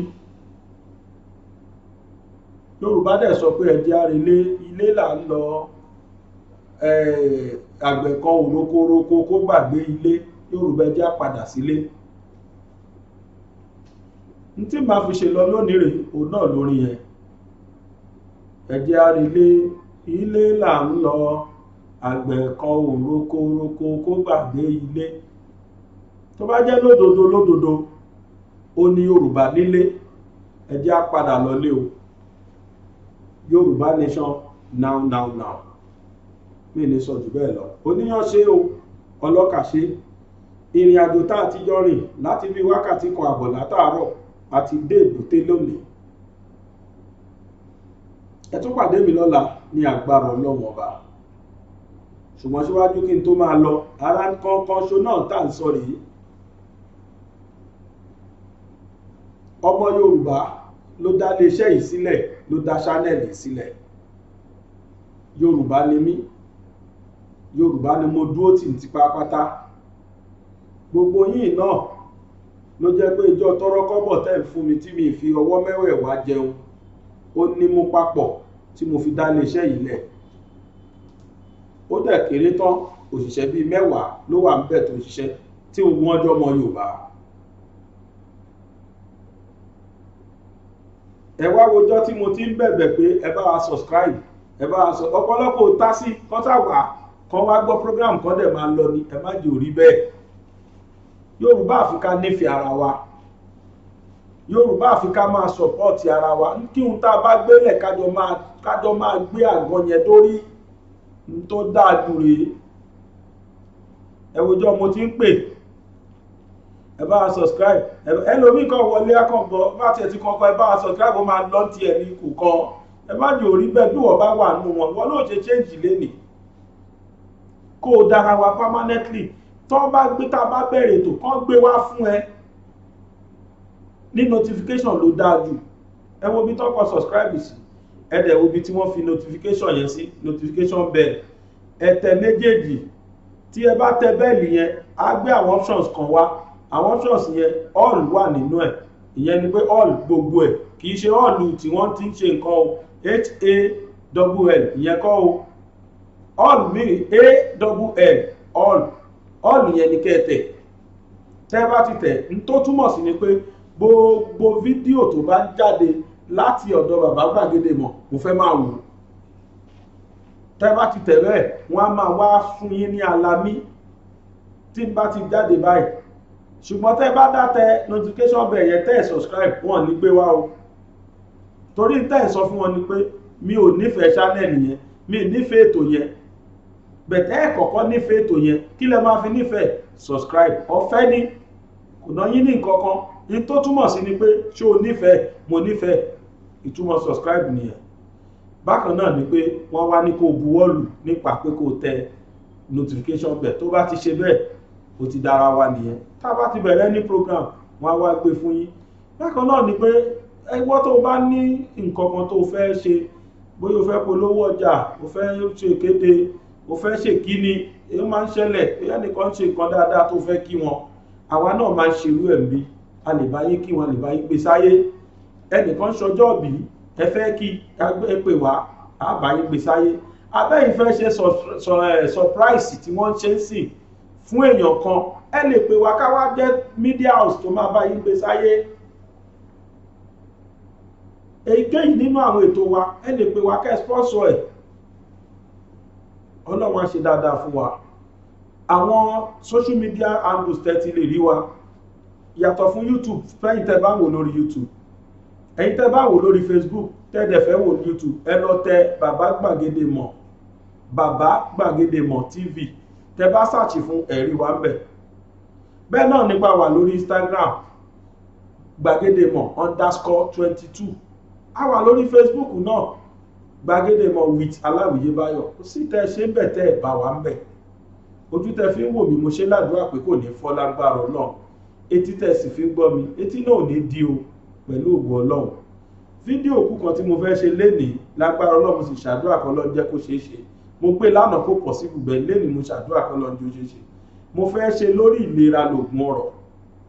Lórí ìlera lògùn ọ̀rọ̀ mo fẹ́ ṣe pàtàkì orógbó àìmọye tá a lè forógbó ṣe yàtọ̀ fún kájẹ́ lọ́pọ̀lọpọ̀ mọ̀ sí àìmọye tó ń ṣe lágọ̀ọ́ ara àti ní agbègbè bó bá ṣẹ̀kọ́ létán tó ń bẹ̀rù kéjò máa wọ̀bẹ̀ ìwọ ságùn orógbó kó dà sára dìkiri lẹ́sẹ̀kẹsẹ̀ wọn bí méjò kan dá kọjá kú síbẹ̀ kódà kó jòlá kó dá pẹ̀yẹ kó wọnú ilé yẹn wá kó tí ẹ̀jẹ̀ súnmọ́ bẹ̀ tó bá ti da orógbó tó gún tó dà sádùgbò tó dà sára dìnnú ilé yẹn méjò kan ò tó bẹ́ẹ̀ kó wọnú ilé yẹn ó máa sá lọ ni gbogbo ẹni máa demonstrate àtàwọn nǹkan míì tá à fi ṣe máa tó ṣe yẹn máa tó rí lórí ìkànnì wa lágbára ló wá pẹ́jù ẹ̀rí láàárọ̀ ọ̀la tó rà lè má tètè parí ẹ̀ lẹ́nìí ẹ̀rí láàárọ̀ ọ̀la lágbára lọ ẹ kú ojú lọ́nà àwọn nǹkan oríṣiríṣi bẹ́ẹ̀ la máa ṣe mo ti ṣe ti èdú kọjá gbogbo yín náà lẹ́dẹ̀ kan sára sí mi gbọ́ ẹ̀yin tẹ́ ẹ wò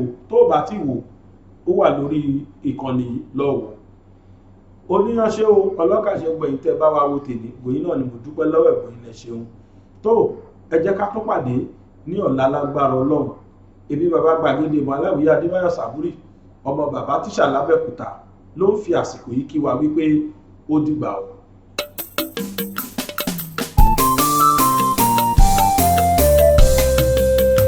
BGI TV yìí mo fẹ́ máa wò ọ̀rọ̀ tó jẹ tí ń gbèsè mo fẹ́ gbọ́ ètò lóríṣiríṣi wọ́n wà lọ́lọ́kan òjọ̀kan ìròyìn tó kojú òṣùwọ̀n àtàwọn ọ̀rọ̀ àgbọ́ fi kọ́gbọ́n eré wọlé fún tẹ̀rù tọmọ tèwe tàgbà ẹ má fi para. BGI TV yìí mo fẹ́ máa wò ọ̀rọ̀ tó jẹ tí ń gbèsè mo fẹ́ gbọ́ ètò lóríṣiríṣi wọ́n wà lọ́lọ́kan òjọ̀kan ìròyìn tó kojú òṣùwọ̀n àtàwọn ọ̀rọ̀ àgbọ́ fi kọ́gbọ́n eré wọlé fún tẹ̀rù tọmọ tèwe tàgbà ẹ má fi para àjànàkú kọjá mórí nǹkan fèrè bàbá rere káwí parí BGI TV we are the pace setter. Bàbá gbàgede ìmọ̀ tẹlifíṣọ̀n station tí dòde.